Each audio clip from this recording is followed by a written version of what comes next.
अस्सलाम वालेकुम एवरीवन। आज के टॉपिक में हम लोग हार्ट के पूरे रिवीजन करेंगे और इस रिवीजन में हम लोग हार्ट के सारे टॉपिक्स को कवर करेंगे। जैसे हार्ट के ऊपर लॉन्ग आ जाता है, उसमें आप क्या लिखेंगे, ब्लड वेसल्स के में क्या लिखेंगे, क्योंकि हमने पूरा CVS पढ़ना है, ठीक है ना। सो उसके बाद आप लोगों ने हार्ट के बारे में हम ज़्यादा एक्सप्लेन करेंगे कि कार्डियक मसल्स क्या होते हैं, ECG क्या है और अरिथमिया और वो जो भी हार्ट के टॉपिक्स में आता है वो हम सारा इस वीडियो में क्लियर करेंगे। और ये रिवीजन है, ठीक है। वो एक रिवीजन होगी जिसमें आपको सारा हार्ट का जो कार्डियोवास्कुलर सिस्टम है वो सारा समझ आ जाएगा, ठीक है। सबसे पहले स्टार्ट करते हैं हार्ट से। सो हार्ट की सबसे पहले आप डेफिनेशन देंगे, that is the organ which is present in our body, its function is the pumping of blood, ठीक है। लोकेशन आपने दे देनी है, that is it is between the two lungs in the mediastinum, ठीक हो गया। और more in the left side, but ये स्टेमनम के बिल्कुल नीचे ही होता है, थोड़ा सा लेफ्ट साइड पे होता है। फिर इसके आपने चैम्बर्स डिस्कस करने हैं। हर बच्चे को पता है 4 चैम्बर हैं, एट्रिया, 2 एट्रियम है और 2 वेंट्रिकल है। एट्रियम को हम ओरिकल भी कहते हैं। अब राइट साइड ऑफ हार्ट में क्या क्या चीजें हैं, इसमें उसका वॉल कहाँ से होता है, वो ओपन कहाँ से हो रहा है, मतलब उसके अंदर क्या क्या कौन कौन सी जो होती है ब्लड वेसल वॉल के एंड होती हैं। जैसे हमारा सुपीरियर वेना कावा और इंफीरियर वेना कावा, ये राइट एट्रियम में आके एंड होते हैं। इस तरह लेफ्ट वेंट्रिकल की अगर हम बात करते हैं तो इसका वेल कौन सा होता है वो आपको पता है कि इसमें बाइकस्पिड वेल होता है।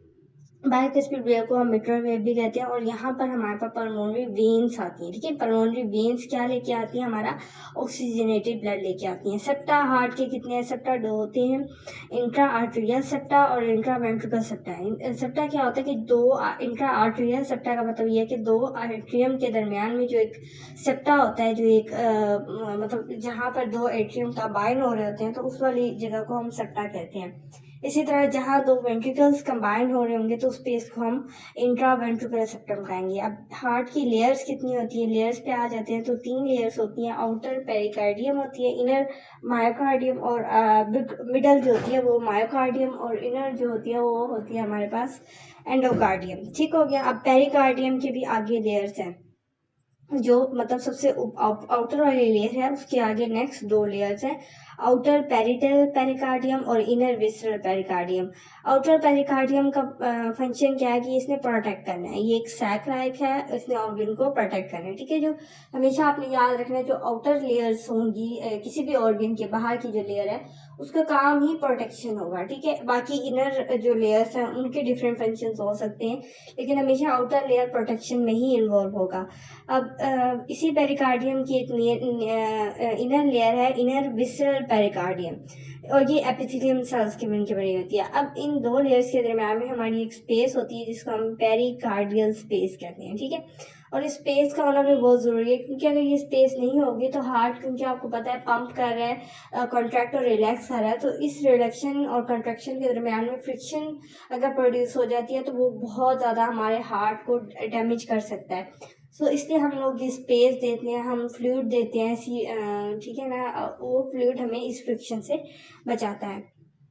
मिडल लेयर मायोकार्डियम का आपको पता है कि मसल्स, मायोकार्डियम का मतलब ये, मायो का मतलब होता है मसल्स, कार्डियम मीन हार्ट, यानी हार्ट के मसल्स।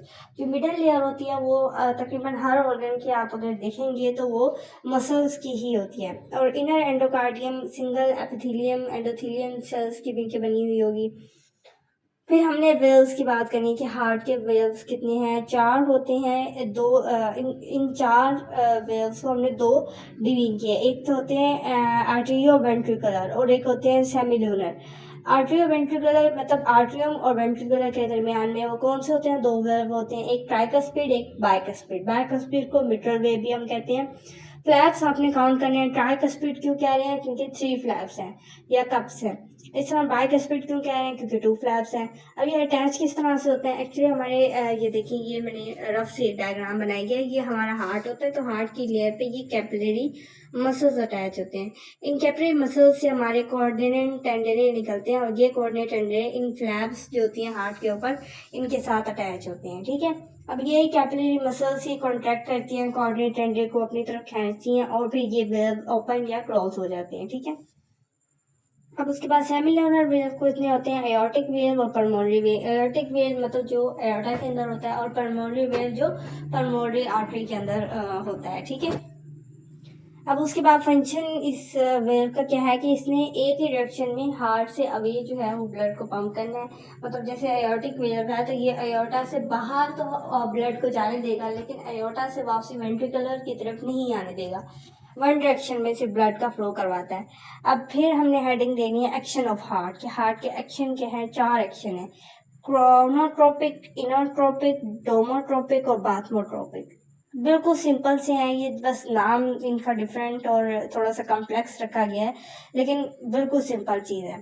क्रोनोट्रोपिक अब आपका क्या है, फ्रिक्वेंसी ऑफ हार्ट रेट, कि हार्ट का रेट क्या है, ज़्यादा है कम है। हार्ट रेट ज़्यादा होगा तो हम उसको क्या कहेंगे, टैकीकार्डिया। हार्ट रेट कम होगा उसको हम कहेंगे ब्रेकिकार्डिया। ठीक हो गया। इनोट्रोपिक एक्शन क्या है कि फोर्स ऑफ कंट्रैक्शन कितनी है, हार्ट कंट्रैक्ट कर रहा है ना, कितनी फोर्स के साथ कंट्रैक्ट कर रहा है। पॉजिटिव तब होगा जब फोर्स ऑफ कंट्रैक्शन जब हमारी ज़्यादा हो रही है तो इनोट्रोपिक एक्शन हमारा पॉजिटिव हो जाएगा। अगर वो कम हो रही है तो वो इनोट्रोपिक एक्शन डिक्रीज हो जाएगा। डोमोट्रोपिक क्या है, कंडक्शन ऑफ नर्व इम्पल्स, जो इम्पल्सेस हार्ट, अगर आपको पता हो कि हार्ट अपनी जो इम्पल्सेस हैं वो खुद कंडक्ट करता है, खुद ही उनको जनरेट करता है, एक इलेक्ट्रिक इम्पल्स को खुद हार्ट जनरेट कर सकते हैं। तो अगर ज्यादा कंडक्शन हो रही है तो पॉजिटिव एक्शन है ड्रोमोट्रोपिक का, और नेगेटिव एक्शन होगा। बाथमोट्रोपिक की एक्साइटेबिलिटी ऑफ हार्ट मसल्स, के हार्ट के मसल्स में एक्साइटेशन कितनी हो रही है। इसमें भी वही पॉजिटिव तब होगा जब ये एक्शन ज्यादा हो रहा है, यानी हार्ट की जो मसल्स हैं वो ज्यादा एक्साइट हो रहे हैं, और कम तब होगा जब ये कम एक्साइट हो रहे होंगे। ठीक हो गया। तो ये हमारा सीवीएस में हार्ट वाला जो लॉन्ग था वो हमारा कंप्लीट हो गया। अब हमने ब्लड वेसल्स पे आना है, क्योंकि आपको पता है कि हमारा कार्डियोवास्कुलर सिस्टम में 2 अहम चीज़ें हैं। पहला हमारा हार्ट आ जाता है, दूसरा ब्लड वेसल्स है। अब हम ब्लड वेसल्स पे आते हैं। अब ब्लड वेसल्स क्या करेंगे जी, ये हमारी ब्लड वेसल्स आ गई हैं। ब्लड वेसल्स इस तरह है, सबसे पहले हमारा हार्ट से एयोर्टा निकलता है, एयोर्टा डिवाइड होता है आर्टरीज, फिर आर्टरियोल्स, आर्टरियोल से कैपिलरीज, कैपिलरीज से वेन्यूल्स, फिर वेन्स हमारी आ जाए, फिर वेना कहवा आ जाता है। ठीक हो गया। तो 2 सिस्टम है, एक आर्टरियल सिस्टम है, एक वेनस सिस्टम है। आर्टरियल सिस्टम में हमारा एयोर्टा, आर्टरीज, आर्टरियोल्स और डायमीटर इसका याद रख लेना है 2.25 मिलीमीटर। लेयर्स फिर आपने याद रख लेनी है, 3 लेयर्स होती हैं, tunica adventitia, tunica media, tunica intermediate. अब मैं जैसे कि आपको पहले कहा था कि जो मिडल लेयर होगी वो हमेशा स्मूथ मसल्स की होगी, मसल्स होगा। ठीक है, ट्यूना इंटरमीडिया मसल्स ही हैं। अब मसल आ जाता है ऊपर और नीचे वाले लेयर को। ट्यूनिया एडवेंशिया जो है ये आउटर लेयर होती है और कनेक्टिव टिश्यूज और फिब्रस लेयर की बनी हुई होती है, जबकि ट्यूनिया इंटरमीडिएट है। जहाँ इंटर आई से निकला है तो आपने याद रख लेना है कि ये इनर लेयर है। इनर लेयर में हमेशा एंडोथेलियल सेल्स ही होंगे। रेजिस्टेंस ब्लड वेसल भी हम उनसे कहते हैं, उनके ब्लड के फ्लो में ये रेजिस्टेंस देता है। इसी वजह से एट्रियल प्रेशर होता है हमारे ब्लड के अंदर, जबकि वेनस प्रेशर हम जिसको ज़्यादा नहीं करते, एट्रियल ब्लड प्रेशर हम ज़्यादा यूज़ करते हैं। इसकी 2 डिजीजेस होती है, जब कोई भी डिजीज हमारे आर्टरियल सिस्टम के अंदर होती है वो ये होती है, एक होता है आर्टीरियल सेक्लोरोसिस, एक होता है आर्थीरोसेक्लोरोसिस। ये बहुत डिफिकल्ट टर्म्स है और जब ये स्टूडेंट से पूछी जाती हैं तो उनको बिल्कुल भी नहीं पता होता इनके दरमियान का डिफरेंस।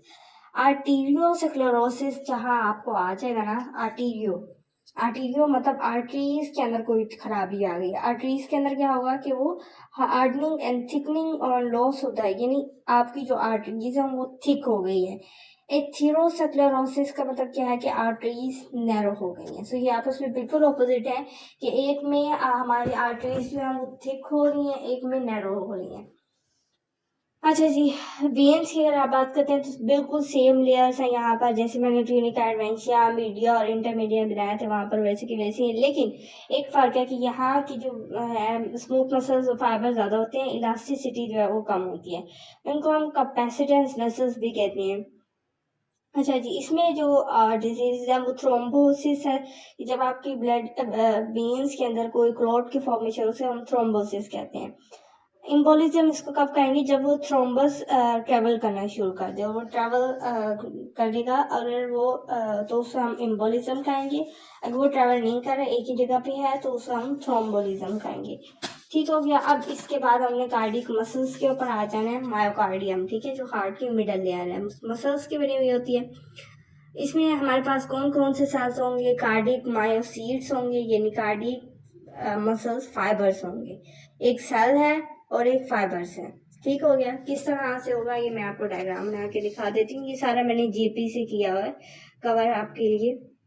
ये हमारा फॉर एग्जाम्पल आप कंसिडर कर लो एक सेल है कार्डियक मसल्स का, इसके अंदर ये सेल्स हो गए कार्डियक मसल सेल्स, ये टिश्यू मैंने एक ले लिया और इसके अंदर मैंने दिखा दिया, साथ ही फाइबर्स कार्डियक मसल फाइबर्स भी हैं, ठीक हो गया। और बाकी ये फ्लूइड सारा फिल होगा। तो ये कार्डियक है जिसमें सेल्स भी हैं और साथ ही साथ हमारे पास फाइबर्स भी हैं। फंक्शन क्या है, वही पंप करवाना है, हार्ट को रिलैक्स और कॉन्ट्रैक्ट करवाना है। इसके दरमियान इंटरकलेटेड डिस्क होती हैं, ये डबल मेम्ब्रेन बाउंडेड जंक्शंस होते हैं कार्डियक मसल्स के दरमियान में, और ये मसल्स कार्डियक मसल्स को कॉन्ट्रैक्ट करवाती हैं एज ए सिंगल यूनिट। ये कार्डियक मसल है, इसमें आप ये जंक्शंस देख सकते हैं। इस तरह के जंक्शंस क्या होते हैं कि एक ही नर्व आती है, जैसे ब्रेन एक ही नर्व भेजता है हार्ट को। जब भी जैसे हम फॉर एग्जाम्पल एक्सरसाइज कर रहे हैं, हार्ट को ब्रेन जो है ना, ये हार्ट को एक नर्व भेजेगा और उसे कहेगा कि जल्दी से पंप करो ब्लड को। सो वो एक ही जगह पे नर्व आएगी और वो कार्डियक मसल्स को एक्साइट करेगी और वो पूरा कार्डियक जो मसल्स है वो कॉन्ट्रैक्ट होना शुरू हो जाएगा। जबकि आपको पता है स्केलेटल मसल्स में ऐसा नहीं होता है, स्केलेटल मसल्स में इस तरह के जंक्शंस नहीं होते हैं, इसलिए हम इसको सेंसिटियम कहते हैं। सेंसिटियम क्या है कि साइटोप्लाज्मिक फ्लो है बिटवीन द सेल्स। ये गैम जंक्शन साइटोप्लाज्मिक फ्लो को शो कर रहे हैं कि ये बिल्कुल एक फ्लो कर सकता है। अब डिफरेंस आ जाता है स्केलेटल मसल्स और कार्डियक मसल्स के दरमियान में। स्केलेटल मसल्स आपको पता है वॉलंटरी होते हैं, जबकि कार्डियक मसल्स हमारे कंट्रोल में नहीं है। हार्ट खुद ही कॉन्ट्रैक्ट और रिलैक्स कर रहा है, हमारे काबू में ये नहीं है, हम इसे रोक नहीं सकते, ना ही खुद ब खुद इसे चला सकते हैं। रेगुलर जो स्केलेटल मसल्स होते हैं वो रेगुलर स्ट्राइएटेड होते हैं, मतलब इस तरह की रेगुलर स्ट्राइएशंस होती हैं, जबकि इनमें इरेगुलर होती हैं। अनब्रांच होते हैं, अगर कार्डियक मसल्स को मैंने आपको दिखाया कि ब्रांच होते हैं, जबकि स्केलेटल मसल्स अनब्रांच होते हैं। मूवमेंट में ये हेल्प कर रहे हैं, जबकि वो पंपिंग ऑफ ब्लड करवा रहे हैं। स्पीड स्लो भी है, देखिए ना स्केलेटल मसल्स में हमने खुद मूव करवाना है अपनी बॉडी को, तो हम अपनी बॉडी को आहिस्ता भी कर सकते हैं, फास्ट भी कर सकते हैं। जबकि कार्डियक मसल्स की तो अपनी ही मूवमेंट है, वो जिस स्पीड से पहले चल रहे थे वो अभी भी वैसे ही चल रहे हैं। अब हमने सेल्स के बारे में पढ़ा कि दो चीज़ें होती है ना कार्डियक मसल में, एक सेल है और एक फाइबर्स है। अब फाइबर्स कितनी टाइप्स की होती है, 3 टाइप्स के फाइबर्स हैं हमारे मसल के अंदर, कार्डियक मसल के अंदर। सबसे पहले वो मसल फाइबर है जो कंट्रैक्टाइल यूनिट बना रहे हैं, दूसरा वो मसल फाइबर है जो पेसमेकर को बना रहे हैं, तीसरा वो है जो कंडक्टिव सिस्टम को बना रहे हैं। कंट्रैक्टाइल यूनिट आपको पहले बताइए, ये वो फाइबर्स होंगी जो कंट्रैक्शन करवाएंगी। अब कंट्रैक्टाइल यूनिट के लिए इसके पास प्रोटीन कौन सी होगी, एक्टिन होगी, मायोसिन होगी, ट्रोपोनिन, मायोसिन, ये सारी कंट्रैक्टाइल प्रोटीन है, हेल्प करेगा हार्ट को कंट्रैक्शन में। पेस मेकर क्या होगा, इनमें लेस ट्रांजिशंस होगी देन द नॉर्मल फाइबर्स, ठीक है। इनमें क्या है कि इसने इम्पल्स को जनरेट करना है, और आपको पता है हार्ट का पेस मेकर कौन है, एसए नोड है। और इसके अलावा कंडक्टिव सिस्टम में क्या होगा कि ऐसे नोड ने तो इम्पल्सेस प्रोड्यूस कर ली,